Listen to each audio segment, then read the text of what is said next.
இறைவனே இந்த உலகாக விளங்கிக் கொண்டிருக்கின்றார். எப்படி என்றால்,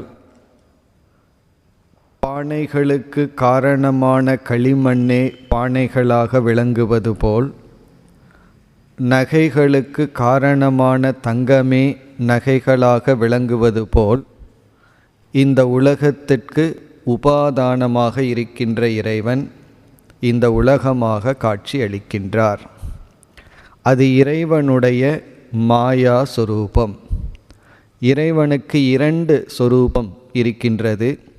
ஒன்று தன்னுடைய மாயா சொரூபம், இனி ஒன்று தன்னுடைய அழியாத பிரம்மஸ்வரூபம். அந்த மாயா சொரூபமாக இவ்வுலகமாக விளங்குவதும் ஈஸ்வரன்தான் என்ற கருத்தை நாம் நேற்றைய தினம் பார்த்தோம். பிறகு இந்த இரண்டாவது அத்தியாயத்தில் முதல் பகுதியின் இறுதி மந்திரத்தில் இறைவனுடைய பிரம்மஸ்வரூபம் விளக்கப்பட்டு, இந்த உலகம் இறைவன் சொரூபம் என்பது ஒரு கோணத்தில் இருக்கின்றது. இனியொரு கோணத்தில் பார்த்தால் இந்த உலகம் அனித்தியமாக நிலையற்றதாகவும் இருக்கின்றது. இறைவனுடைய கீழான சொரூபம் என்றும் கூறலாம். அந்த ஜெகத்தினுடைய சொரூபத்தை கூறி, ஜீவனுக்கும் ஈஸ்வரனுக்கும் என்ன உறவு இருக்கின்றது என்ற கருத்தும் கூறப்பட்டு, இந்த ஞானத்தினுடைய பலன் அதுவும் கூறப்பட்டுள்ளது. புருஷ ஏவ இதம் சர்வம் என்று இந்த புருஷனாக இருக்கின்ற பிரம்மனே இவைகளாக நாம் பார்த்து அனுபவிக்கின்ற உலகமாக இருக்கின்றது என்ற மந்திரம். இதில் நேற்று நாம் ஜெகத் ஸ்வரூபத்தை பார்த்தோம். இந்த ஜெகத்துக்கு இரண்டு அடைமொழிகள் கொடுக்கப்பட்டது. கர்ம தபக விஸ்வம். நாம் அனுபவிக்கின்ற உலகம்தான் நமக்கு உலகம். உலகம் எவ்வளவோ விரிந்து பறந்து இருந்தாலும் நம்முடைய அனுபவத்திற்குள் எதெல்லாம் வருகிறதோ அதெல்லாம் தான் நமக்கு உலகம். அந்த அனுபவத்திற்குள் வருவது நம்முடைய கர்ம வினையினுடைய பலன். நாம் எவ்வளவு தூரம் கர்மம் தவம் செய்துள்ளோமோ அதன் அடிப்படையில் நமக்கு அனுபவம் வருகின்றது. அதனால தான் சில சமயங்களில் சில மகான்களை பார்த்தா என்ன நினைக்க தோன்றும், உங்களை சந்தித்ததே எனக்கு பாக்கியம் அப்படியெல்லாம் தோணும். சிலரால் நாம் துயரப்பட்டால் உங்களை சந்தித்ததே என்னுடைய பாவம் என்று நமக்கு தோன்றும். இதிலிருந்து என்ன தெரிகிறது? நாம் யாருடன் இணக்கம் வைக்கின்றோம், எப்படிப்பட்ட உலகம் நமக்கு வருகிறது, இது நம்மாலேயே உருவாக்கப்பட்டுள்ளது. ஆகவே மீண்டும் இங்கு நாம் யாரையும் குறை சொல்ல முடியாது. இப்படிப்பட்ட உலகம் என்று இங்கு உலகத்திற்கு அடைமொழி. இனி முதல் பகுதியில் இந்த மந்திரத்தில் பிரம்மத்திற்கான இலக்கணம் கொடுக்கப்படுகின்றது. அதாவது ஈஸ்வரனுடைய அழியாத சுரூபம். ஈஸ்வரன் என்ற ஒரு தத்துவம் இந்த உலகத்திற்கு காரணம் என்று சொல்லும் பொழுது இந்த உலகமாகவே வந்து நிற்கின்றது.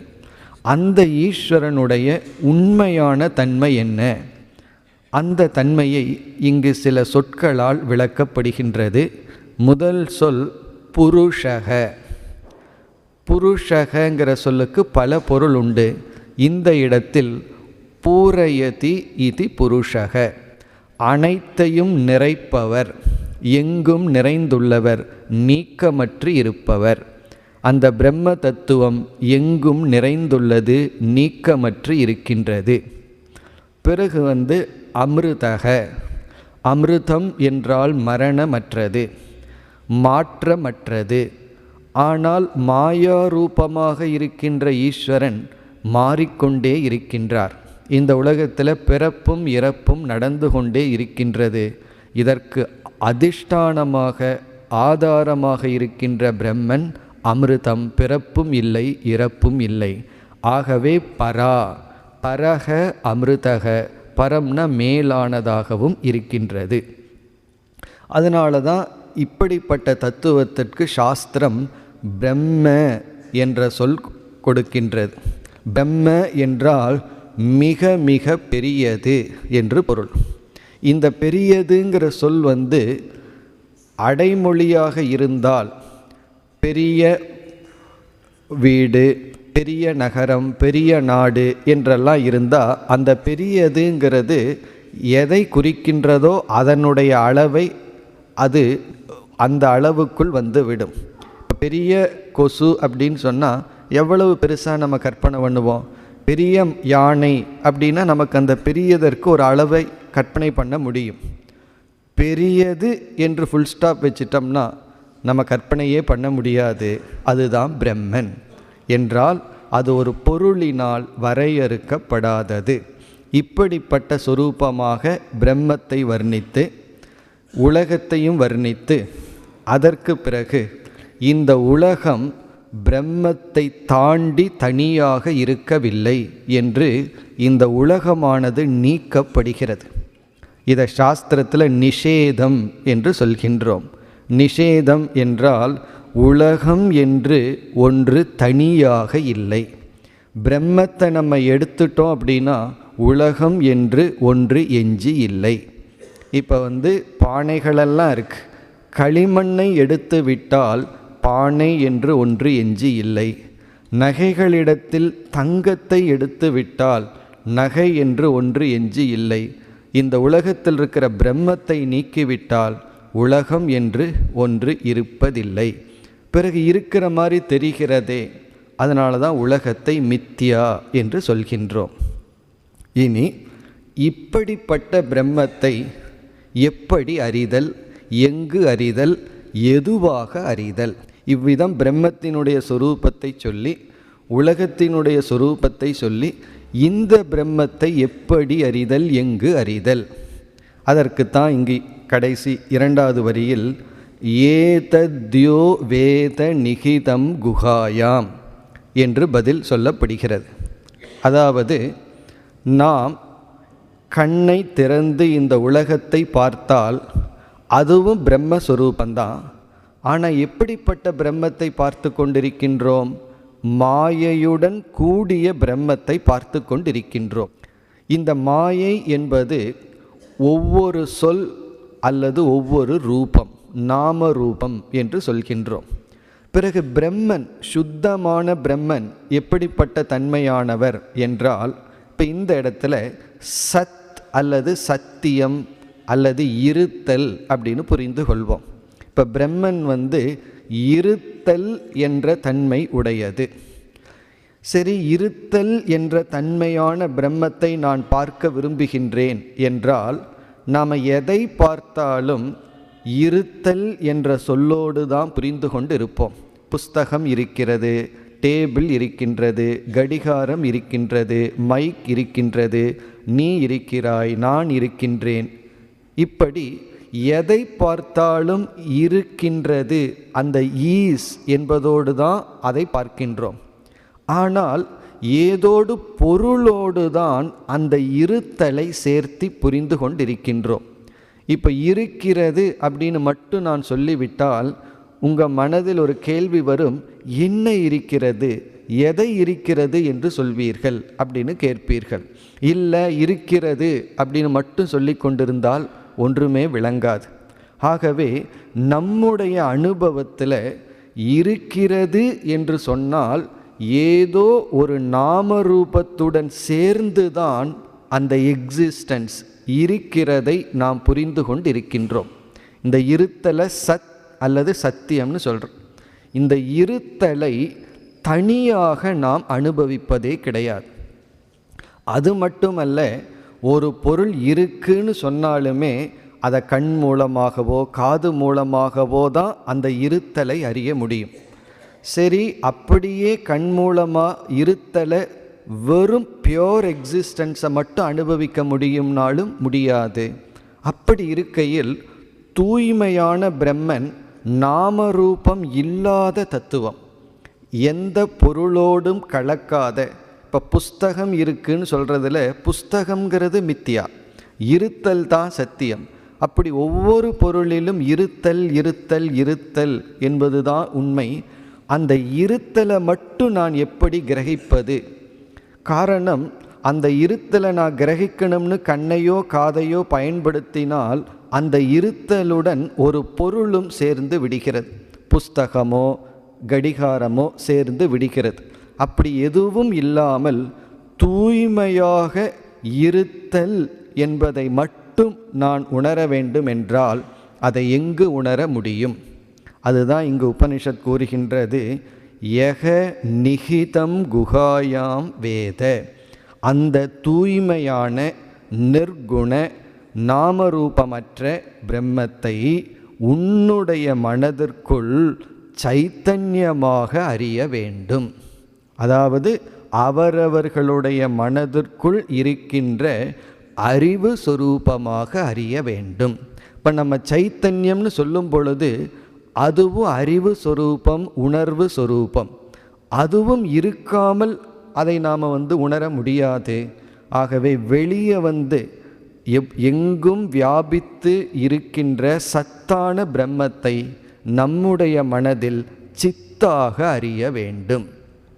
இப்படி ஜீவ பிரம்ம ஐக்கியம் இங்கு விளக்கப்படுகிறது. இந்த ஜீவ பிரம்ம ஐக்கியம் எப்படி வருகிறது என்றால், வெளியே இருத்தல் இருத்தல் இருத்தல் என்கின்ற ஒரு தத்துவத்தை உனக்குள் அறிவு சொரூபமாக அறிய வேண்டும் என்று கூறி, ஜீவனும் உண்மையான தன்மையான ஜீவனும் உண்மையான தன்மையான ஈஸ்வரனும் ஒன்றுதான். நமக்குள் சைத்தன்யமாக வெளிப்படுகின்ற பிரம்மன் வெளியே சத்தாக வியாபித்து கொண்டிருக்கின்றார். ஆனால் இந்த மாயை என்பதை பிரம்மத்துடன் சேர்த்து விட்டால் அந்த இறைவனுக்கும் மாயையுடன் கூடிய பிரம்மத்திற்கும் நமக்கும் ஐக்கியம் அல்லது ஒற்றுமை என்ற உறவு வராது. பிறகு என்ன உறவு வரும்? அவர் படைப்பவர், நாம் படைக்கப்பட்டவர். அவர் கர்ம பலனை கொடுப்பவர், நாம் கர்ம பலனை வாங்குபவர். அவர் ஆள்பவர், நாம் ஆளப்படுபவர். இந்த உறவு தான் வரும். அப்படி சாஸ்திரம் இறைவனுக்கும் நமக்கும் ரெண்டு ரிலேஷன்ஷிப்பை பற்றி பேசுகின்றது. ஒன்று அவர் தலைவர், படைப்பவர், நாம் படைக்கப்பட்டவர். இனி ஒன்று அந்த ஈஸ்வரனும் ஜீவனும் ஒன்று. அதனால் யாராவது நம்மிடத்தில் அல்லது நமக்குள்ளேயே இறைவனுக்கு எனக்கு என்ன சம்பந்தம் அப்படின்னு கேட்டால், இந்த எனக்குங்கிற வார்த்தைக்கு நீ பொருள் சொல் அப்படின்னு கேட்கணும். அல்லது நம்ம என்ன பொருள் புரிஞ்சிருக்கிறோம்னு கேட்கணும். இப்போ எனக்கும் கடவுளுக்கும் உறவு என்ன அப்படின்னு கேட்கும் பொழுது, இந்த எனக்கும்னு சொல்கிறையே, அந்த எனக்குங்கிறதுக்கு நீ என்ன அர்த்தத்தை புரிஞ்சிருக்கிறேன்னு கேட்கணும். அவர் சொல்கிறார், எனக்குன்னு சொல்லும்போது என்னுடைய உடலைத்தான் நான் சொல்கிறேன், மனதைத்தான் சொல்கிறேன்னா, உடனே உறவு இறைவன் படைப்பவர், நான் படைக்கப்படுபவன். நான் இறைவனால் படைக்கப்பட்ட ஒரு ஜீவன். இல்லை, எனக்குங்கிற சொல்லில் இந்த உடலை குறிக்கல, உடலை பிரகாசப்படுத்துகின்ற அறிவை குறிக்கின்றேன் அப்படின்னு சொன்னால், அப்போ ஈஸ்வரன் இறைவன் சொல்லும் பொழுது அந்த மாயையை விட்ட பிரம்மத்தை எடுத்துக்கொண்டு எனக்கும் சைத்தன்யமான எனக்கும் ஈஸ்வரனுக்கும் ஐக்கியம், வேற்றுமையற்ற தன்மைதான் உறவு அப்படின்னு சொல்லும் பொழுதே சம்பந்தம் இல்லைன்னு அர்த்தம். ஐக்கிய சம்பந்தம் இஸ் ஈக்குவல் டு நோ சம்பந்தம். ஐக்கிய சம்பந்தம்னு இரண்டே கிடையாது. அப்புறம் எப்படி நம்ம சம்பந்தத்தை பேச முடியும்? இப்படி இந்த இரண்டு அறிவும் நமக்கு தேவை.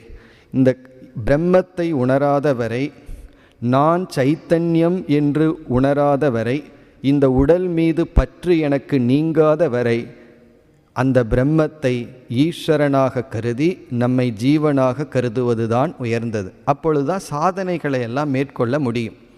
நம்ம வெறும் நான் சைத்தன்யம்னு சொல்லி ஆனால் உடலில் அபிமானம் வச்சிட்டு தத்துவம் பேசினால் அது நம்முடைய சாதனைக்கே தடையாக இருக்கும். இப்போ உடலில் அபிமானம் இருக்கிற வரைக்கும் நம்மைய ஜீவன், ஈஸ்வரன் படைப்பவர்னு வச்சுக்கணும். இந்த அபிமானத்தை விட்டதற்கு பிறகுதான் ஈஸ்வரனும் நானும் ஒன்று என்ற அத்வைத தத்துவத்தை நாம் உணர வேண்டும், அல்லது அந்த தத்துவத்தில் நிற்க வேண்டும், அல்லது நிற்க முடியும். இனி இவ்விதமான கருத்துக்களை கூறி இறுதியில் இந்த ஞானத்தினுடைய பலன் என்ன? அவித்யா கிரந்திம் விகிரதீக சோம்ய. இங்கே குரு சிஷ்யனை சோம்ய பிரியமான சிஷ்யனே என்று அன்புடன் அழைத்து, இவ்விதம் நீ உணர்ந்து கொண்டால், இறைவனை 2 ஆங்கிளில் உன்னையும் 2 ஆங்கிளில் புரிந்து கொண்டு, அதாவது உடலின் அடிப்படையில் இறைவனுக்கு உனக்கு என்ன உறவு, ஆத்மாவின் அடிப்படையில் உனக்கும் இறைவனுக்கும் என்ன உறவு என்று புரிந்து கொண்டால் பிரயோஜனம் என்ன? அவித்யா கிரந்திம் விகிரதி. அதாவது மனதில் உள்ள அந்த இறுக்கம், அவித்யா என்ற கட்டிலிருந்து நீ விடுதலை அடைகின்றாய். அதாவது சம்சாரத்திலிருந்து, துயரத்திலிருந்து விடுதலை அடைகின்றாய் என்று ஞான பலத்துடன் இந்த செக்ஷன் முடிவடைகின்றது. இவ்விதம் முண்டகோபனிஷத்தில் 3 அத்தியாயங்கள், அதில் முதல் அத்தியாயத்தை நம்ம பார்த்து முடித்து, 2வது அத்தியாயத்தில் முதல் செக்ஷன் அதையும் பார்த்து முடித்து விட்டோம். இனி 2வது அத்தியாயத்தில் 2வது பகுதிக்கு செல்கின்றோம். 2nd chapter 2nd section. இப்போ இந்த 2வது பகுதியை எடுத்துக்கொண்டால், இதிலும் ஏற்கனவே சொன்ன சில கருத்துக்கள், அத்துடன் சில சாதனைகள் நன்கு சொல்லப்பட்டிருக்கின்றது. இப்போ இந்த பகுதியில் என்னென்ன கருத்துக்கள் வர இருக்கின்றது என்று பார்த்தால், முதல் கருத்து ஜீவஸ்வரூபம், ஜீவனை பற்றிய சொரூபம் மீண்டும் விளக்கப்படுகின்றது. இப்போ இந்த உபனிஷத்தை பார்த்தா இதுவரைக்கும் ஈஸ்வரனுடைய சொரூபந்தான் அதிகமாக விளக்கப்பட்டது. இறைவனே இந்த உலகமாக இருக்கின்றார், இறைவன் காரண சொரூபம் என்றெல்லாம் விளக்கப்பட்டது. காரணம் என்னன்னா, கேள்வி எதை அறிந்தால் அனைத்தையும் அறிந்ததாகிறதோங்கிறது கேள்வி. அப்படி என்றால் இந்த அனைத்திற்கும் காரணத்தை அறிந்தால் அனைத்தையும் அறிந்ததாகும் என்பது பதில். ஆகவே அந்த காரணமான ஈஸ்வர தத்துவம் அறிமுகப்படுத்தப்பட்டது. பிறகு அந்த ஈஸ்வரன் எப்படி காரணம் என்ற கருத்தெல்லாம் விளக்கிய பிறகு இப்பொழுது நம்மை பற்றிய விளக்கம் வருகிறது. நான் யார் என்ற கேள்விக்கான பதில் வருகின்றது. அந்த பதில் வருகிறதுனா ஏற்கனவே விளக்கப்பட்ட கருத்து மேலும் விளக்கத்திற்கு வருகின்றது. இப்போ முதல் கருத்து ஜீவஸ்வரூபம். பிறகு 2வதாக இந்த செக்ஷனில், இந்த பகுதியில் வருகின்ற கருத்து மோக்ஷ சாதனம். இந்த மோக்ஷத்திற்கான சில சாதனைகள் வர இருக்கின்றது. ஒரு அழகான ஒரு கற்பனையுடன் ஒரு சாதனையானது இந்த பகுதியில் வர இருக்கின்றது. பல சாதனைகளை ஒரு உதாகரணம், எக்ஸாம்பிள் ஒன்றின் மூலமாக இங்கு குரு விளக்க இருக்கின்றார். 3வது மீண்டும் ஜீவ ஈஸ்வர ஐக்கியம், ஜீவனுக்கும் ஈஸ்வரனுக்கும் ஐக்கியம் ஒன்று என்கின்ற அத்வைத தத்துவம். பிறகு 4வது ஞான பலன். ஞான பலன் மீண்டும் அழகாக விளக்கப்படுகின்றது.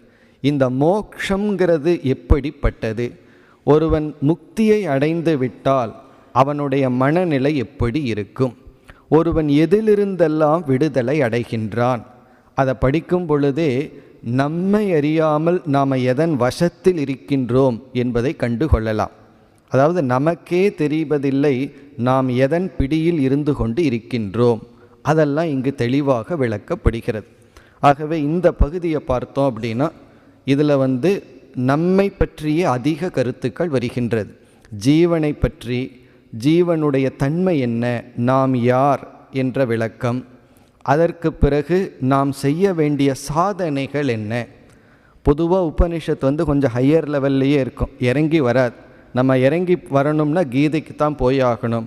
ஆனால் இந்த இடத்துல உபனிஷத் சற்று இறங்கி ஆரம்பத்திலிருந்து நாம் என்னென்ன சாதனைகளை மேற்கொண்டு மோட்சத்திற்கு வர வேண்டும் என்று இங்கு சொல்லப்பட்டுள்ளது. அதனால தான் முண்டகோபனிஷத்தை நம்ம ஆரம்பத்தில் எடுக்கின்றோம். ஏன்னா இதில் ஒரு கிரமமாக நல்ல சாதனைகள் வருகின்றது. அதற்கு அடுத்தது பார்த்தோம்னாலும் சாதனைகள் தொடர்கின்றன. அதாவது கடைசி அத்தியாயத்திலேயும் பல சாதனைகள் மிக அழகாக இந்த உபனிஷத்தில் கூறப்பட்டுள்ளது. அப்படி மோக்ஷ சாதனை. பிறகு மீண்டும் உபனிஷத்திற்கென்றே இருக்கின்ற மைய கருத்தான ஜீவ பிரம்ம ஐக்கியம். பிறகு ஞான பலம். இதுதான் சாராம்சம். இனி நம்ம இந்த இரண்டாவது செக்ஷன், இரண்டாவது அத்தியாயம், இரண்டாவது செக்ஷனுக்குள் நுழையலாம். இப்போ முதல் 2 மந்திரங்களை இப்பொழுது எடுத்துக்கொள்கின்றோம். அதனுடைய துவக்கமே ஆவி சந்நிகிதம் குஹாச்சரம் நாம என்று ஆரம்பம் ஆகின்றது. ஆவிகி, ஆவிகிங்கிற சொல்லெல்லாம் நம்ம கேள்விப்பட்டிருக்கோம். அதெல்லாம் உபனிஷத்தில் இருக்கிற சொல்லு தான் வழக்கத்தில் தவறான அர்த்தத்தில், தவறானன்னா ஒரு விதமான அர்த்தத்தில் பயன்படுத்தப்பட்டுள்ளது. இறந்த ஜீவன் நல்கதி கிடைக்காமல் இந்த உலகத்தில் அலைந்து கொண்டிருந்த ஆவி அப்படின்னெல்லாம் சொல்லுவோம். ஆவி பிடிச்சிருக்கு, ஆவியாக அழைக்கின்றான்னு சொல்லுவோம். ஆனால் இங்கு ஆவிகி அப்படிங்கிற சொல்லுக்கு பொருள் சைத்தன்ய சொரூபம். இப்போ ஜீவனுடைய சொரூபம் இந்த 2 மந்திரங்களிலும் வருகிறது. ஜீவனுடைய உண்மையான சொரூபம். உண்மையான சொரூபம் என்றால் எப்பொழுதெல்லாம் நான்கிற சொல்ல பயன்படுத்துகிறோமோ அந்த நான்கிற சொல்லுக்கு சரியான உண்மையான சத்தியமான அர்த்தம் இங்கு விளக்கப்படுகிறது. இந்த அர்த்தத்தை நம்ம என்னைக்கு புரிஞ்சுக்கிறோமோ அன்னைக்குத்தான் அந்த ஈஸ்வரனோடு ஐக்கியம்னு சொல்லணும். அது வரைக்கும் அந்த ஈஸ்வரனோடு நம்ம ஐக்கியப்படுத்தக்கூடாது. ஐக்கியப்படுத்தாமல் என்ன செய்ய வேண்டும்? ஈஸ்வரன் கர்ம பலத்தை கொடுப்பவர், நான் கர்ம பலத்தை அனுபவிப்பவன், நான் பக்தன், அவர் பகவான் அப்படிங்கிற துவைதத்தை வைத்து கொள்ள வேண்டும். எதுவரைனா இங்கு சொல்கிற அர்த்தத்தை புரிந்து கொள்ளும் வரை. ஆனாலும் உபனிஷத்து இதுதான் சரியான பொருள் என்று விளக்குகிறது. இப்போ முதல் சொல் ஆவிகி, ஜீவனுடைய சொரூபம் அறிவு சொரூபம், ஜட சொரூபம் அல்ல. நமக்கு அது தெரிகிறது. நான் சொல்லும்போது ஜடமானவன்னு நம்ம சொல்வதில்லை. ஆனால் நம்முடைய தவறு என்ன என்றால், நான்கிற சொல்லுக்கு அறிவு சொரூபத்தை எடுத்துக்கொண்டு ஜடமான உடலையும் அதில் கலந்து விட்டோம். அதுதான் நம்ம செய்த தவறு. நாம் அந்த அறிவு சுரூபத்தை விட்டு விடவில்லை, தேவையற்றதையும் கலந்து விட்டோம். அதை நீக்குவதற்காக ஜீவனுடைய உண்மையான தன்மை அறிவு சொரூபம், சைத்தன்ய சொரூபம். அறிவு சொரூபம் என்றால் நம்ம மனசில் எத்தனையோ அறிவு போகிறது, அது சொல்லப்படவில்லை. அந்த அறிவுக்கும் காரணமான உணர்வு சொரூபம். பிறகு இந்த உணர்வு சொரூபங்கிறத நான் எப்படி உணர்வது? இந்த மந்திரத்தில் அடுத்த சொல் சந்நிகிதம். சந்நிகிதம் என்றால் நான் எனக்குள் இருக்கின்ற இந்த அறிவு என்ற தன்மையை பயன்படுத்தும் பொழுது மனமானது உணர்வை அடைந்து இந்திரியங்கள் வழியாக வெளியே சென்று நான் எப்படிப்பட்டவனாக மாறிவிடுகின்றேன்? பார்ப்பவன், கேட்பவன், சுவைப்பவன், நடப்பவன், சிந்திப்பவன், இப்படிப்பட்ட தன்மையை நான் அடைந்தவன் ஆகின்றேன். நம்முடைய மனம் அப்படிப்பட்ட தன்மையை அடைந்து விடுகிறது. ஆகவே சந்நிகிதம் என்றால் இந்த அறிவு சொரூபமே நம்மை பார்ப்பவன், கேட்பவன் என்பதாக மாற்றி விடுகிறது. இந்த அறிவு சொரூபம் நம்மிடத்தில் இல்லை என்றால் நாம் அனுபவிப்பவனாக இருக்க முடியாது. சரி, அடுத்த சொல் மேலும் விளக்கம் குஹாச்சரம் நாம. குஹாச்சரம் என்றால் இந்த சைத்தன்யமானது நம்முடைய மனதிலுள்ள எண்ணங்களை பிரகாசித்து கொண்டிருக்கின்றது. அதாவது நம்ம மனசில் எண்ணங்கள் மாறி மாறி ஓடிக்கொண்டே இருக்கின்றது. குஹா அப்படின்னா மனம், சரம் அப்படின்னா அந்த மனதில் எண்ணங்கள் ஓடிக்கொண்டே இருக்கின்றது. அதை சைத்தன்யம் ஓடாமல் பார்த்து கொண்டு இருக்கின்றது. இந்த அறிவு ஓடிக்கொண்டிருக்கின்ற எண்ணத்தை அசையாமல் பார்த்து கொண்டிருக்கின்றது. இப்போ நான் எண்ணமாக இருந்தால் நானும் எண்ணத்துடன் ஓடுகின்றேன். நான் அறிவு சொரூபமாக இருந்தால் எண்ணம் ஓடுகின்றது, நான் வேடிக்கை பார்ப்பவன். நதிக்கரையில் அமர்ந்து கொண்டு நதியினுடைய ஓட்டத்தை பார்க்கின்றோம். அப்போ நாம் என்ன உணர்கின்றோம்?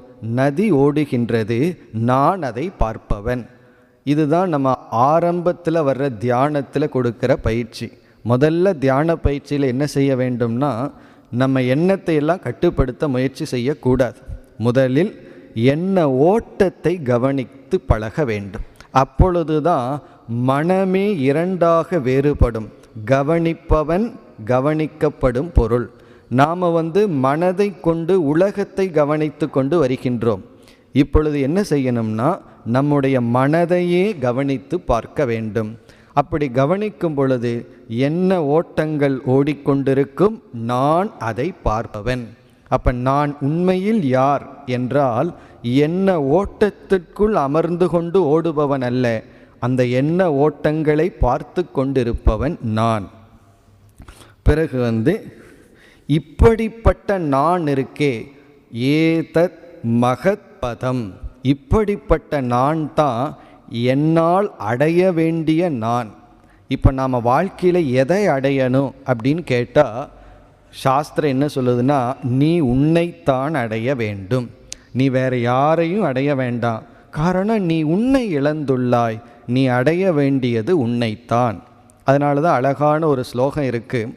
அதாவது தன்னிடத்தில் தான் இருப்பது தான் சொத்து, தன்னை தான் இழப்பது தான் நஷ்டம் அப்படின்னு ஒரு ஸ்லோகம் இருக்குது. எது சம்பத், எது விபத் அப்படின்னு சொல்லப்பட்டிருக்கு. ஸ்வஸ்வரூபம் பவேத் சம்பத். சம்பத் அப்படின்னு சொன்னால் வெல்த்னு அர்த்தம். எது நம்ம சம்பாதிக்க வேண்டிய வெல்த், சொத்து அப்படின்னா ஸ்வஸ்வரூபம், நீ உன்னிடத்திலேயே இருக்கிறது தான் உனக்கு சொத்து. பிறகு மீதி எல்லாம், அதை தவிர மீதி எல்லாம் விபத். விபத்துனா டேஞ்சர் அல்லது ஆபத்துன்னு அர்த்தம். அதைத்தான் விபத்துன்னு நம்ம சொல்கிறோம். அதாவது ஸ்வஸ்வரூபம் பவேத் சம்பத் ததன்யத் சுதியாம் விபத். ஞானிகளுக்கு தன்னிடத்தில் இருப்பதை தவிர மீதி எல்லாமே விபத். விபத்துனா ஆபத்து அல்லது அதுதான் சங்கடம். அப்படி உண்மையான நான் யார் என்றால் நாம் அடைய வேண்டியது என்ன என்றால் இப்படிப்பட்ட நான். அப்போ வாழ்க்கையில் நம்ம எங்கே பயணம் போயிட்டுருக்கோம் அப்படின்னா, ஒரு விதமான நானிலிருந்து இனியொரு விதமான நானுக்கு பயணம் சென்று கொண்டு இருக்கின்றோம். அந்த ஒரு விதமான நாண சம்சாரியாகவும் நாம் அடைய வேண்டிய இனியொரு ஐ இருக்கே, அது முக்தனாகவும் இருக்கின்றது. அதுதான் இங்கு சொல்லப்பட்டுள்ளது மகத் பதம். பதம்னா பதனீயம், அடைய வேண்டிய லட்சியம்.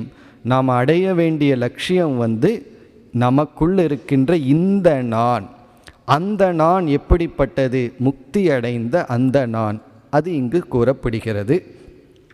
பிறகு அப்படிப்பட்ட என்னிடத்தில் இந்த அகில உலகமுமே சார்ந்துள்ளது. எப்படிப்பட்ட நான்? தூய்மையான அறிவு சுரூபமான எண்ணங்களையே வேடிக்கை பார்க்கின்ற நான்.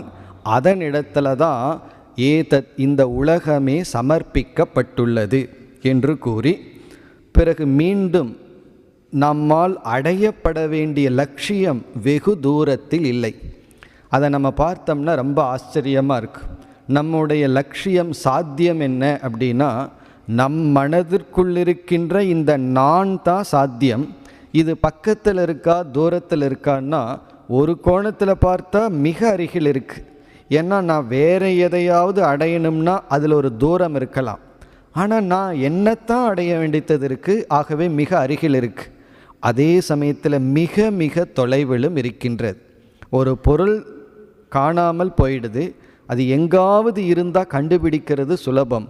அது நம்ம பாக்கெட்லேயே இருந்தால் தான் கண்டுபிடிக்கிறது கஷ்டம். ஏன்னா தேடுபவனோடு சேர்ந்து அந்த பொருள் விட்டது. தேடுபவனை தாண்டி அந்த பொருள் இருந்தால் கஷ்டப்பட்டு தேடி கண்டுபிடிச்சிடலாம். தேடுபவனுக்குள்ளேயே அந்த பொருள் இருக்கும் பொழுது இவன் எங்கெல்லாம் போய் தேடுறானோ அங்கேயும் அந்த பொருள் ஓடிக்கொண்டே இருக்கிறது.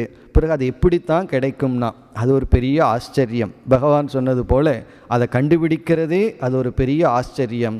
ஆகவே வரிஷ்டம் வரேண்யம், நாம் அடையப்பட வேண்டியதிலேயே ஆச்சரியமாக வரிஷ்டமாக இருப்பது இந்த நான், அதாவது உண்மையான நான் என்று சொல்லி, பிறகு இந்த நான் முதல்ல நானாகவே இருக்க வெளியே அடையப்படும் பொருள் அல்ல.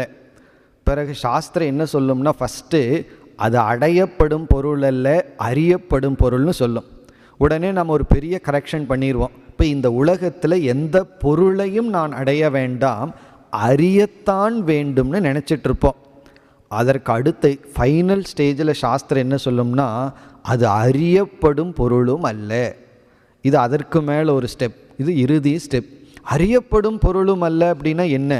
நீ எதையெல்லாம் அறிந்தாயோ அதற்கும் வேறுபட்டதாக இருக்கிறது. அப்படின்னா அது எப்படித்தான் இருக்குன்னா அறிவு சொரூபமாக இருக்கிறது. இப்போ முதல்ல நம்ம வாழ்க்கையில் எதையோ அடையணும்னு நினச்சிட்ருக்கோம். அதை சாஸ்திரம் நீக்கி நீ எதையோ அடைய போகிறதில்ல, நீ உன்னைத்தான் அடையணும், அடைய வேண்டித்தவன் நீ தான். அப்போ வெளியே ஒன்றும் அடைய வேண்டித்ததில்லைன்னு முடிவு பண்ணிடுறோம். பிறகு இரண்டாவது அடைய வேண்டியதில்லைன்னா வேறு என்ன பண்ணணும்? அறிய வேண்டும். அப்போ அறிவுக்கு முயற்சி செய்து அந்த முயற்சியினுடைய கடைசி கட்டத்தில் உபனிஷத் சொல்லும், அது அறியப்படும் பொருளும் அல்ல, அது அறிபவனாக இருக்கின்ற ஒரு தத்துவம், அறிவான ஒரு தத்துவம். அவ்விதத்தில் இந்த மந்திரம் முடிவடைகின்றது. பரம் பிரஜானாம் விஞ்ஞானாத் பரம், பிரஜைகள் அறிகின்ற அறிவுக்கும் அப்பாற்பட்டு நிற்கின்றது என்று ஜீவனுடைய சொரூபம் இங்கு விளக்கப்பட்டுள்ளது. இனி அடுத்த இரண்டாவது மந்திரத்திற்கு சென்றால், இந்த மந்திரத்திலும் மேலும் ஜீவனுடைய சொரூபம் விளக்கப்படுகின்றது. அர்ச்சிமத் என்று ஆரம்பிக்கின்றது. எது அர்ச்சிமத்? அர்ச்சிமத்னா சைத்தன்ய சொரூபம். மீண்டும் மீண்டும் அதே சொற்கள் விளக்கப்படுகின்றன. இது அறிவு சொரூபமாக இருக்கின்றது. சரி, இது பெரியதா சிறியதா அப்படின்னு அடுத்த ஒரு கேள்வி வரும். இது அணுவை போலதா அல்லது பிரம்மாண்டமாக இருக்கா? இப்படி ஒரு சந்தேகம் நமக்கு வரும் பொழுது, இந்த ஆத்மா அல்லது பிரம்மன் பெரியதும் அல்ல சிறியதும் அல்ல அப்படிங்கிற அறிவை நமக்கு கொடுக்க விரும்புகிறது. இந்த பெரியது சிறியதுன்னு நம்ம மனது ஒரு பொருளை வரையறுக்க விரும்பும். மிக மிக நுண்ணியது, மிக மிக பெரியது, அப்படியெல்லாம் நம்ம மனதில் தோன்றும். அதனால் உபனிஷத்து ஒரு மெத்தட் வச்சிருக்கு, உபதேசம். அணுப்யக அணுகு, அது அணுவுக்கும் அணுவாக இருக்கிறது. அப்படின்னா நீங்கள் எதை சிறியதுன்னு நினைக்கிறீங்களோ அதற்கும் சிறியதாக இருக்கிறது. பிறகு நான் சிறியதுன்னு இதை நினைக்கல, பெரியதுன்னு நினைக்கின்றேன்னா மகதக மகியான், பெரியதற்கும் பெரியதாக இருக்கிறது. அப்போ இந்த ஆத்மாங்கிறது என்ன? சிறியதற்கும் சிறியது, பெரியதற்கும் பெரியது. இப்படியெல்லாம் உபனிஷத் சொல்லும். நம்ம கடைசியில் என்ன புரிஞ்சுக்க போகிறோம்னா, அது சிறியதும் அல்ல பெரியதும் அல்ல. அப்படின்னா இடத்தின் அடிப்படையில் அதை வரையறுக்க கூடாது. இந்த சிறியது பெரியது அப்படிங்கிறதெல்லாம் ஸ்பேஸ் வைஸ் லிமிட்டேஷன். அதாவது ஆகாசத்தின் அடிப்படையில் தான் சின்னது பெருசுன்னு சொல்கிறோம். பிறகு இப்பொழுது இருப்பது அப்பொழுது இருப்பதுன்னு காலத்தின் அடிப்படையில் சொல்கிறோம். இந்த மாதிரி இருப்பதுன்னு தன்மையின் அடிப்படையில் சொல்கின்றோம். அதையெல்லாம் கடந்தது என்ற கருத்து இங்கு வந்துள்ளது. பிறகு மீண்டும் இப்படிப்பட்ட ஆத்மாவிடம்தான் இந்த உலகமே சார்ந்துள்ளது. நம்ம ஆரம்பத்தில் இந்த உலகத்தை நான் சார்ந்துள்ளேன் அப்படின்னு நினைப்போம். பிறகு உலகமே என்னை சார்ந்துள்ளது. என்னைனா இப்படிப்பட்ட ஆத்மாவை சார்ந்துள்ளது. இதுவே பிராணனாக மனமாக அனைத்துமாக விளங்கி கொண்டிருக்கின்றது என்று கூறி, ததே தத் சத்தியம் தத் அமிர்தம், இதுதான் சத்தியம் இதுதான் அமிர்தம் என்று சொல்லி கடைசியில் ஒரு சொல் இந்த இரண்டாவது மந்திரத்தில் வருகின்றது. தது வேத்தவ்யம் சோம்ய வித்தி. ஏ பிரியமான சிஷ்யனே, அதை நீ அடைய வேண்டும், அதை நீ துளைக்க வேண்டும் அப்படின்னு ஒரு வார்த்தை வருது. வித்தினா அதை நீ துளைக்க வேண்டும். அப்படி சொல்கிறதுலேருந்து ஏதோ ஒரு எக்ஸாம்பிள் வரப்போகிறது என்று நமக்கு இங்கு தெரிகிறது. இப்போ இத்துடன் முதல் 2 மந்திரத்தினுடைய சாராம்சம் முடிவடைகிறது. இனி நாம் அடுத்த மந்திரத்திற்கு செல்ல இருக்கின்றோம். அடுத்து 3, 4 இந்த 2 மந்திரங்களை சேர்ந்து பார்க்க இருக்கின்றோம். இப்போ இந்த 2 மந்திரங்களில் தான் நமக்கு சாதனை வர இருக்கின்றது. 3, 4 இந்த 2 மந்திரங்களில் சாதனை. இந்த மந்திரத்தினுடைய துவக்கம் தனுர் கிரகீத்வா ஔபனிஷதம் மகாஸ்திரம் ஷரம் ஹுபாசா நிஷிதம் சந்ததீய ஆயம்ய தத்பாவ கதேன சேதசா லக்ஷ்யம் ததேவாக்ஷரம் சோம்ய வித்தி. பிறகு பிரணவோதனு ஷரோக்யாத்மா என்று அடுத்த மந்திரம் துவங்குகிறது. இந்த 2 மந்திரத்தில் தான் நமக்கு சாதனைகள் வருகின்றது. ஒரு உதாகரணம் ஒன்று எடுத்துக்கொள்ளப்படுகிறது. அது என்ன எக்ஸாம்பிள், இதிலிருந்து என்னென்ன சாதனைகள், அதை நாம் சற்று விரிவாக பார்ப்போம். இப்போ இங்கே என்ன உதாகரணம், என்ன எக்ஸாம்பிள் அப்படின்னு பார்ப்போம். முதலில் அம்பு ஒன்று எடுத்துக்கொள்ளப்படுகிறது. அம்பு அப்படின்னா அதை நம்ம பயன்படுத்தி குத்துவோம் அம்பு.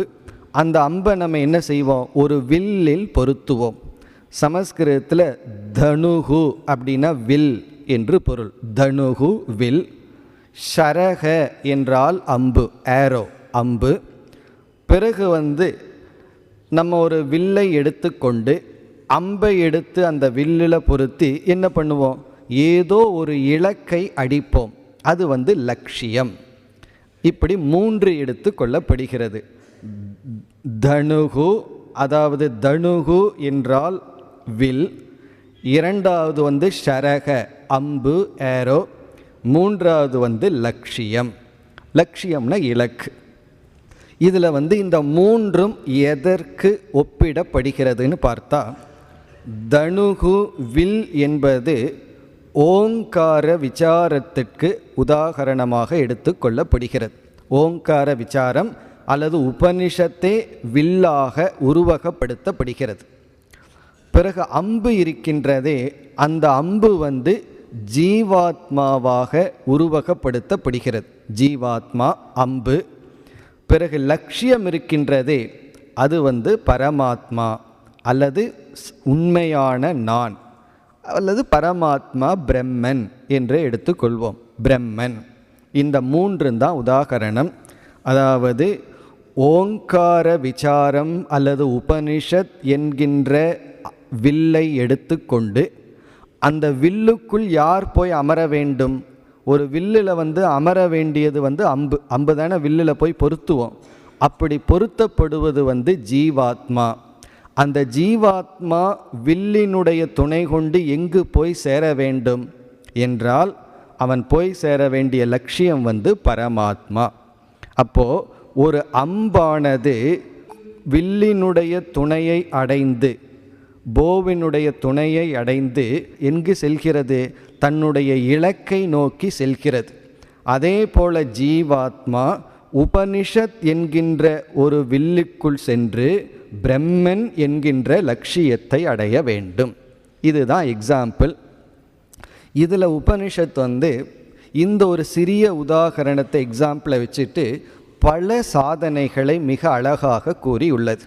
இதில் என்னென்ன சாதனைகள் கூறியுள்ளது என்பதை நாம் பார்க்க போகின்றோம். இதில் நமக்கு 7 வேல்யூஸ், 7 சாதனைகள் கிடைக்க போகின்றது. அந்த 7ம் என்னென்ன அப்படிங்கிறத நம்ம எக்ஸாம்பிள்லேயே முதல்ல பார்ப்போம். உதாகரணத்திலேயே அந்த 7ஐயும் பார்த்துவிட்டு பிறகு நம்ம வாழ்க்கையோடு சம்பந்தப்படுத்தி விசாரத்தை மேற்கொள்ளலாம். இப்போ முதல் சாதனை, முதல்ல நம்ம எடுத்துக்கிறது தனுர் கிரகணம், வில்லை எடுத்தல். அது ஒரு சாதனை. இப்போ நம்ம கம்ப்ளீட்டாக வில்லு அம்பில் தான் இருக்கோம். கடைசியில் நம்ம வாழ்க்கையோட சம்பந்தப்படுத்தி உருவகப்படுத்தி பண்புகளை பார்க்க போகிறோம். முதல்ல அந்த 7 பாயிண்ட்ஸ் என்ன அப்படின்னு பார்ப்போம். அதாவது 7 பாயிண்ட் இங்கே எதற்கு பார்க்குறோம்னா, ஒரு அம்பானது இலக்கை அடைய வேண்டும் என்றால், வெற்றிகரமாக அடைய வேண்டும் என்றால் என்னென்ன நிபந்தனைகள் தேவை அப்படின்னு பார்க்க போகிறோம். இப்போ ஒரு அம்பு இருக்குது. அந்த அம்புக்கு ஒரு ஆர்வம். என்ன ஆர்வமா? ஏதோ ஒரு இலக்கை போய் அடைய வேண்டுமா. அப்போ என்னென்ன கண்டிஷன்ஸ், நிபந்தனை இருந்தால் அம்பானது அந்த இலக்கை அடையும். இப்போ அந்த அம்புங்கிறது யாருன்னா நம்ம தான் ஒரு இலக்கை அடையணும். அந்த இலக்கு பிரம்மன். அதை அடையிறதுக்கு என்னென்ன நிபந்தனை, என்னென்ன சாதனைகள் இருந்தால் இந்த அம்பு போய் இலக்கை அடையும். அதற்கு முதல் சாதனை அம்பு அம்பாக மட்டும் இருந்தால், அல்லது பின்னாடி ஒரு கூடை வச்சு அதுக்குள்ளே அம்பா இருந்தால் அது போய் அடையாது. இப்போ முதல்ல என்ன செய்யணும்னா தனுர் கிரகணம். முதல்ல வில்லானது எடுக்கப்பட வேண்டும். அந்த வில்லுக்கு இங்கே அழகான ஒரு சொல் மகாஸ்திரம். மகாஸ்திரம் அப்படின்னு சொல்லப்பட்டுள்ளது. அதாவது அந்த வில்லும் சரியான வில்லாக இருக்கணும். வில் சாதாரண வில்லாக இருந்தால், இப்போ ஒரு இலக்கு மிக தூரத்தில் இருக்குது, அம்பு இருக்குது, மிக சாதாரண சிறிய வில்லை எடுத்துட்டோம் அப்படின்னா அந்த இலக்கு தூரத்துக்கு இந்த அம்பை வில் செலுத்த முடியாது. அதனால தான் பார்த்தோம் அப்படின்னா மகாபாரதத்துல எல்லாம் ஒவ்வொருவருடைய வில்லினுடைய பெருமை பேசப்படும். காண்டீவம் அப்படிங்கிற அந்த வில்லினுடைய பெருமை. சில புராண கதைகளில் அந்த வில்லையே எடுக்க முடியாது, அந்த வில்லை நாணேற்றங்கூட முடியாது, அவ்வளோ ஒரு பெரிய வில்லாக இருக்கும். அந்த வில் இருந்தால் தான் நம்ம என்ன செய்ய முடியும், அம்பை வச்சு தேவையான இலக்குக்கு செலுத்த முடியும். இப்போ அம்பு ஒரு இலக்குக்கு செல்ல வேண்டும் என்றால் அதற்கு தகுந்த வில்லை நாம் எடுக்க வேண்டும். இப்போ ஒரு வில்லு 10 அடி அல்லது 10 மீட்ரு தான் போகும் அப்படின்னா இலக்கு 15வது மீட்டரில் இருந்தால் அம்பு அந்த வில்லுக்குள்ளே போய் பிரயோஜனம் இல்லை. ஆகவே சரியான வில்லை எடுக்க வேண்டும். அது முதல் நிபந்தனை. இந்த நிபந்தனையெல்லாம் அம்பு இலக்கோடு சேர வேண்டும் என்றால் என்னென்ன கண்டிஷன்ஸ் இருக்கணும். அதில் முதல் நிபந்தனை சரியான வில்லை எடுத்தல். இதை நாம் எதனோடு ஒப்பிடுகிறோங்கிற விசாரத்தை பிறகு பார்ப்போம். பிறகு இரண்டாவது நிபந்தனை. இப்போ என்ன செஞ்சிட்டோம், ஒரு உகந்த வில்லை எடுத்து விட்டோம், லட்சியத்தை பார்த்துட்டோம். லட்சியத்தை பார்த்துட்டு இந்த டார்கெட், இந்த லட்சியத்தை, இந்த அம்பை இந்த லட்சியத்தில் சேர்க்கணும்னா எந்த வில்லை எடுக்கணும்னு எடுத்தாச்சு. இது ஃபஸ்ட்டு, அதாவது தனுர் கிரகணம், உரிய வில்லை எடுத்தல். இனி இரண்டாவது. இப்போ இரண்டாவது என்ன அப்படின்னா, இந்த அம்பானது நேராக இருக்க வேண்டும். அம்பு கோணலாக இருந்ததுன்னு வச்சுக்கோமே, அது லட்சியத்தில் போய் சேராது. நம்ம சரியாக குறி வச்சாலும் இந்த அம்பு நேரான அன்பாக இருக்க வேண்டும். அதனால தான் பார்த்தீங்கன்னா அம்பை வளைக்காமல் பெண்டாகாமல் நேராக ஸ்ட்ரெயிட்டாக வச்சுருப்பாங்க. இப்போ இரண்டாவது கண்டிஷன், அம்பு இலக்கில் சென்று சேர்ந்து இருக்க வேண்டும் என்றால் நல்ல வில்லை எடுத்தாச்சு, ஆனால் அம்பே சரியில்லைன்னு வச்சுக்கோமே, அம்பு நேராக இல்லை, ஏரோ ஸ்ட்ரெயிட்டாக இல்லைன்னா இந்த கலை நடக்காது, அல்லது அம்பு போய் லட்சியத்தில் சேராது. இது இரண்டாவது நிபந்தனை. மூன்றாவது என்ன அப்படின்னா, அம்பு என்னமோ நேராகத்தான் இருக்குது, ஆனால் கூர்மையாக இல்லைன்னு வச்சுக்கோமே, இலக்கில் போய் பட்டுட்டு விழுந்துருமே தவிர நிற்காது. இப்போ மூன்றாவது நிபந்தனை, அம்பானது கூர்மையாக இருக்க வேண்டும். ஒன்று ஸ்ட்ரெயிட்டாக இருக்கணும், இனி ஒன்று ஷார்ப்பாக இருக்கணும். இது மூன்றாவது நிபந்தனை. இனி நான்காவது நிபந்தனை.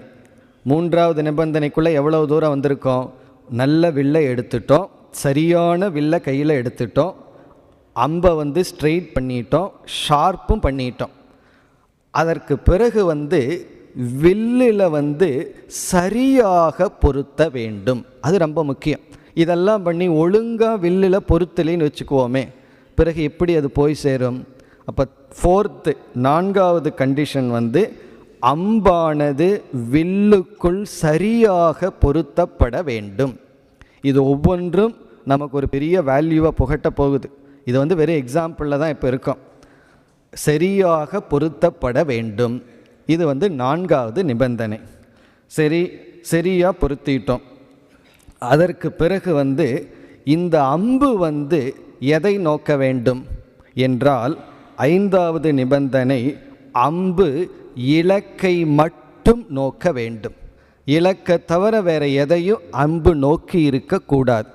இப்போ எவ்வளோ தூரம் வந்திருக்கோம், சரியான வில்லை எடுத்து அம்பை நேர்படுத்தி கூர்மைப்படுத்தி வில்லில் சரியாக பொருத்தி அதற்கு அடுத்தது சரியாக அதை பார்த்துட்டோம். லட்சியத்தை மட்டும் இந்த அம்பானது நோக்கி இருக்க வேண்டும். லட்சியத்தை தவிர வேறு எங்கும் இந்த அம்பு நோக்கி இருக்கக்கூடாது. இது ஐந்தாவது கண்டிஷன். ஆறாவது கண்டிஷன் என்ன என்றால், இந்த இவ்வளவு தூரம் இப்போ ரெடியாக இருக்கும்.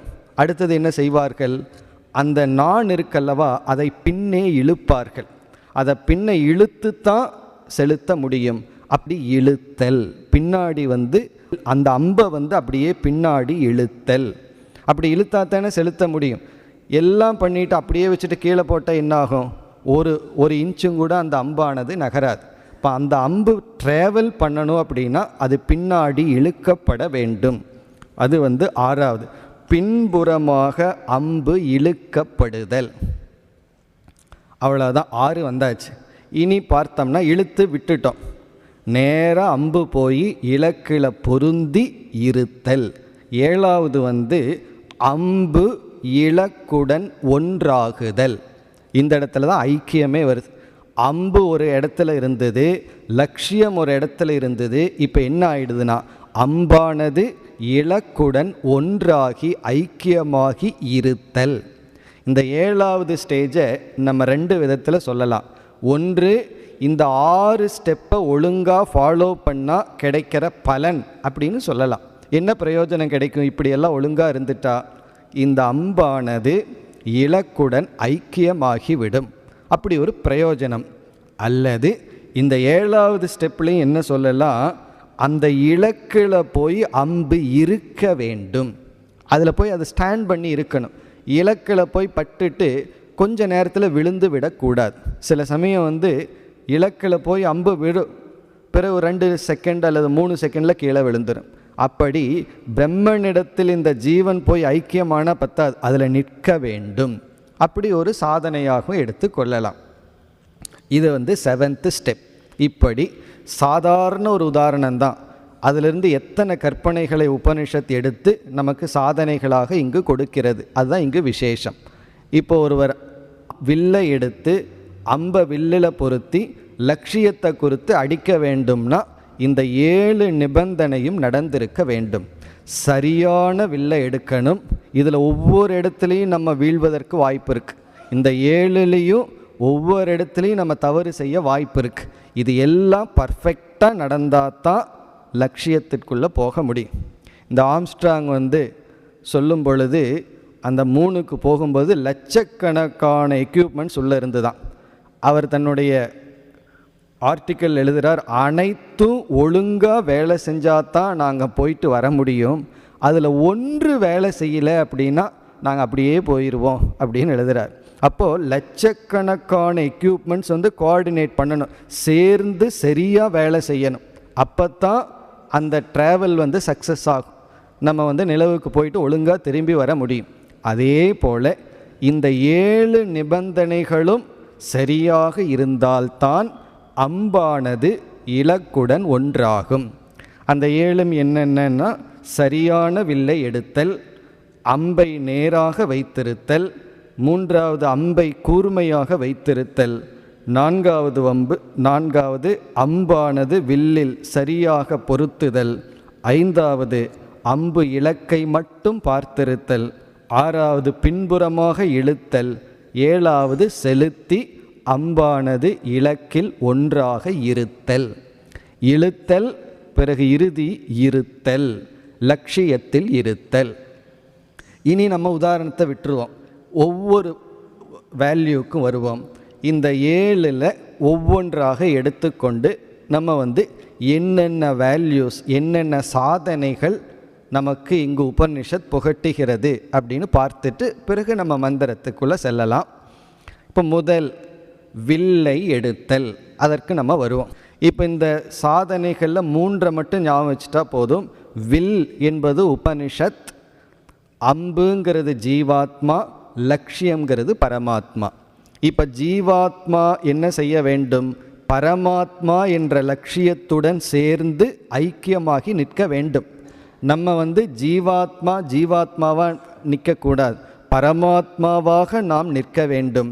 அல்லது பரமாத்மாவிடமிருந்து விலகி இருக்கின்றோம், நம்ம பரமாத்மாவிடம் சென்றடைய வேண்டும். இப்போ நம்ம பரமாத்மாவிடம் சென்றடைய வேண்டும் என்றால் ஜீவாத்மாவாகிய அம்பாக இருக்கின்ற நாம் எதை எடுத்து கொள்ள வேண்டும்? எந்த வில்லை எடுக்க வேண்டும்? அதுதான் இங்கு சொல்லப்படுகின்றது. தனுர் கிரகீத்வா ஔபனிஷதம் மகாஸ்திரம். உபனிஷத்தில் சொல்லப்பட்டுள்ள ஓங்காரம் என்ற ஒரு விசாரம், அல்லது உபனிஷத் என்ற வில்லை எடுக்க வேண்டும். அதாவது இதை சுருக்கமாக சொன்னோம்னா, நாம் உபனிஷத்துங்கிற வில்லில் போய் சேர்ந்து வில்லின் துணை கொண்டு பிரம்மன்கிற லட்சியத்தை அடைய வேண்டும். அப்போ நம்ம எப்படி இருக்கணும்? ஷார்ப்பாக இருக்கணும், ஸ்ட்ரெயிட்டாக இருக்கணும், அந்த வில்லில் போய் பொருந்தணும், பிறகு கொஞ்சம் பின்னாடி நம்ம இழுத்துக்கணும், பிறகு போய் அங்கே சேரணும். இப்படித்தான் வர இருக்கின்றது. அதில் முதல் சாதனை வில்லை எடுத்தல். இப்போ இங்கே என்ன ஞானம், என்ன சாதனை என்று இப்பொழுது பார்ப்போம். அதாவது நம்முடைய லட்சியம் என்ன என்று முதல்ல தீர்மானம் செய்ய வேண்டும். இந்த லட்சியம் என்னன்னு முடிவு செய்து விட்டால் சாத்தியம், லட்சியத்தை சாத்தியம்னு சொல்கிறோம். சாத்தியம் என்னன்னு முடிவு செய்து விட்டால் அதுவே ஒரு பெரிய விஷயம். சில பேர் அதுவே தவறான சாத்தியத்தை முடிவு செய்வார்கள். பிறகு அதை அடைஞ்சதுக்கப்புறம் இது நான் கேட்டதல்ல, இது எனக்கு வேண்டாம், இது எனக்கு வேண்டான்னு சொல்லுவோம். பிறகு எது எனக்கு வேண்டும், எது என்னுடைய சாத்தியம்னு முடிவு செய்ய வேண்டும். அதுவே ஒரு பெரிய விஷயம். அதை பலர் முடிவு செய்து விடுவார்கள். அதை எப்படியோ சரியாக முடிவு செய்து விடுவார்கள். அடுத்ததில் தான் ஒரு பெரிய ஸ்லிப் இருக்குது. என்னவென்றால், அந்த சாத்தியத்திற்கு எது சாதனை, அதை நிச்சயம் செய்ய வேண்டும். அது ரொம்ப முக்கியம். லட்சியத்தை மட்டும் முடிவு செய்தால் போதாது. ஏன்னா எல்லாருமே லட்சியத்தை முடிவு செய்து விடுவார்கள். ஆமாம், எனக்கு மனசில் இருக்கிற ஆசை போகணும், பொறாமை போகணும், கோபம் போகணும், அந்த இறைவனை அடைய வேண்டும். இதை முடிவு செய்கிறது சற்று சுலபம். இதுலேயும் தவறு செய்யலாம், ஆனால் இது சுலபம். லட்சியத்தை முடிவு செய்கிறது சுலபம். அந்த லட்சியத்திற்கான சாதனையை முடிவு செய்து அந்த சாதனையை எடுத்து கொள்ள வேண்டும். அப்படின்னா முதல் வேல்யூ நம்முடைய இலக்குக்கு உகந்த சாதனையை எடுத்து கொள்ளுதல். நாம் எதை கோலாக வச்சிருக்கிறோமோ அந்த இலக்குக்கு தகுந்த சாதனையை எடுத்து கொள்ளுதல். டேக்கிங் ரைட் மீன்ஸ், சரியான சாதனையை எடுத்து கொள்ளுதல். ஒரு சின்ன எக்ஸாம்பிளில் இந்த கருத்து நமக்கு புரியும். இந்த கேசட் இருக்கல்லவா, அந்த கேசட் ஒரு முறை என்ன ஆகிடுது, அந்த உள்ளே இருக்கிற அந்த நாடா மேலே வந்துடுது. ஆகவே ஒரு முறை நான் என்ன பண்ணேன், அதை ஓப்பன் பண்ணி அதை உள்ளே தள்ளணுங்கிறதுக்காக அந்த கேசட்டில் ஸ்க்ரூ இருக்குது. நான் இந்த நெயில் கட்டில் இருக்கிற கத்தி எடுத்துகிட்டு ஓப்பன் பண்ணுறதுக்கு 20 நிமிஷம் ஆச்சு. அப்போ ஓப்பன் பண்ண முடியல, கையில் காலில் எல்லாம் குத்திட்டு. பிறகு என்னுடைய சிஷ்யர் ஒருவர் அதற்குன்னு ஒரு ஸ்க்ரூ இருக்குது, அதை நான் கொண்டு வர்றேன்னு சொல்லி கொண்டு வந்தார். அந்த ஸ்க்ரூவை வச்சு திருப்பின உடனே 3 செகண்டு தான் ஆச்சு ஓப்பன் பண்ணுறதுக்கு. இப்போது அந்த கேசட்டினுடைய ஸ்க்ரூவை திருப்பணும். அதற்கு சரியான இன்ஸ்ட்ருமெண்ட் எடுத்துட்டோம்னா 3 செகண்ட்ஸ். ராங் இன்ஸ்ட்ருமெண்ட் எடுத்துட்டாலும் கஷ்டப்படுற 20 நிமிடம் ஆகுது ஓப்பன் பண்ணுறதுக்கு. அப்புறம் அந்த கேசட்டு எல்லாம் ஸ்க்ராட்ச் வருது. இதிலேருந்து என்ன தெரியுதுன்னா, எந்த ஒன்றை நம்ம பயன்படுத்தணுமோ அதற்கென்று ஒரு சாதனை இருக்குது, இன்ஸ்ட்ருமெண்ட் இருக்குது. அதைத்தான் நம்ம சூஸ் பண்ணணும். அதை விட்டுட்டு வேறு எதையாவது நம்ம யூஸ் பண்ணோம் அப்படின்னா அது எப்படி இருக்கும்னா அது சரியாக இருக்காது. சில பேர் பாட்டிலில் இந்த மூடியை ஓப்பன் பண்ணுறதுக்கு பல்லையெல்லாம் யூஸ் பண்ணுவார்கள். அது பல்லு அதற்காக கொடுக்கப்படவில்லை. இந்த சோடா பாட்டில் ஏதாவது இருந்ததுன்னா அதை பல்லில் வச்சு, அந்த பல் அதற்காக படைக்கப்படவில்லை. அப்படி நம்ம சில சமயங்களில் எந்த லட்சியம் இருக்கோ அதற்கு உகந்த சாதனையை பயன்படுத்துவதில்லை, இருக்கிற கிடைச்சதை பயன்படுத்துகிறோம். காரணம் என்ன, உகந்த சாதனையை பயன்படுத்துறதுல ஒரு சோம்பேறித்தனம் இருக்குது. அதை போய் கஷ்டப்பட்டு கண்டுபிடிச்சு அதை எடுக்க வேண்டும். அப்படி எல்லாருக்குமே இந்த ஷார்ட்கட் ரொம்ப விருப்பமாக இருக்குது. ஏன்னா நேரில் போனால் லேட் ஆகுது, அதனால் கொஞ்சம் ஷார்ட்டாக போக முடியுமா, அதுதான் விருப்பம். இங்கே உபனிஷத்து என்ன சொல்லுதுன்னா, ஷார்ட்கட்டெல்லாம் கிடையாது. உன்னுடைய லட்சியம் இதுனா அந்த லட்சியத்திற்கு தகுந்த சாதனையை எடுத்து கொள்ள வேண்டும். இப்போ இந்த ஆர்ச்சரி, இந்த வில் வித்தையில் லட்சியம் ஒரு இடத்துல இருக்குன்னா அந்த லட்சியத்தை அடைய எப்படிப்பட்ட வில்லை எடுக்கணுமோ அப்படிப்பட்ட வில்லை தான் எடுக்கணும். வேறு விதமான வில்லை எடுக்கக்கூடாது. அதே போல் இங்கே பிரம்மன்கிறது லட்சியம். நம்முடைய லட்சியம் என்ன, பிரம்மன்கிற லட்சியம். அந்த பிரம்மன்கிற லட்சியத்திற்கு சாதனை என்ன என்றால் உபனிஷத், அதுதான் சாதனை. இங்கே வில் எதற்கு ஒப்பிடப்படுகிறது? உபனிஷத். இப்போ உபனிஷத்தே தன்னை ஒரு வில்லுக்கு உதாகரணமாக எடுத்து கொள்கிறது. ஒரு வில்லுக்கு உதாகரணம் தான் உபனிஷத். அந்த உபனிஷத்து பிரம்மத்தை புரிய வைக்கும் எத்தனையோ விசாரங்களை செய்கின்றது. அதில் ஒரு உதாகரணமாக ஓங்கார விசாரம் எடுத்து கொள்ளப்படுகிறது. இந்த ஓங்காரம் மட்டுமல்ல, ஓம்ங்கிற சொல்ல எடுத்து விசாரம் பண்ணலாம், அவஸ்தாத்திரைய விசாரம் பண்ணலாம், பஞ்சகோஷம் விசாரம் பண்ணலாம், எப்படி வேண்டுமானாலும் பண்ணலாம். ஆனால் உபனிஷத்தை நாம் எடுத்து கொள்ள வேண்டும். இப்போ பிரம்மன் என்கின்ற ஒரு லட்சியத்தை அடைய நாம் எடுக்க வேண்டிய சரியான சாதனை உபனிஷத்.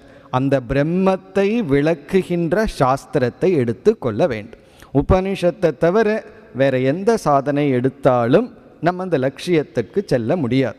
இந்த உபனிஷத்துன்னு சொன்னால் எந்த நூல் பிரம்மத்தை விளக்குதோ அதுதான் உபனிஷத். இங்கே உபனிஷத்துன்னு சொன்னால் சமஸ்கிருதத்தில் இருக்கிறது தான் அர்த்தம் கிடையாது.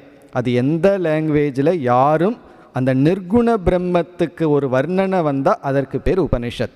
நிர்குண பிரம்மத்தை விளக்குவதற்கு பேர் உபனிஷத். அப்படி ஒரு சிஷ்யன் அல்லது ஒரு ஜீவாத்மா முதலில் உபனிஷத்தை எடுத்து கொள்ள வேண்டும். சரியான சாதனையை எடுத்து கொள்ள வேண்டும். இதுதான் ஃபஸ்ட்டு வேல்யூ. இனி எப்படியே 7 பண்புகள் இருக்கின்றன. அவைகளை அடுத்த வகுப்பில் பார்ப்போம். ஓம் பூர்ணமத பூர்ணமிதம் பூர்ணாத் பூர்ணமுதச்யதே பூர்ணஸ்ய பூர்ணமாதாய பூர்ணமேவாவசிஷ்யதே. ஓம் சாந்தி சாந்தி சாந்தி.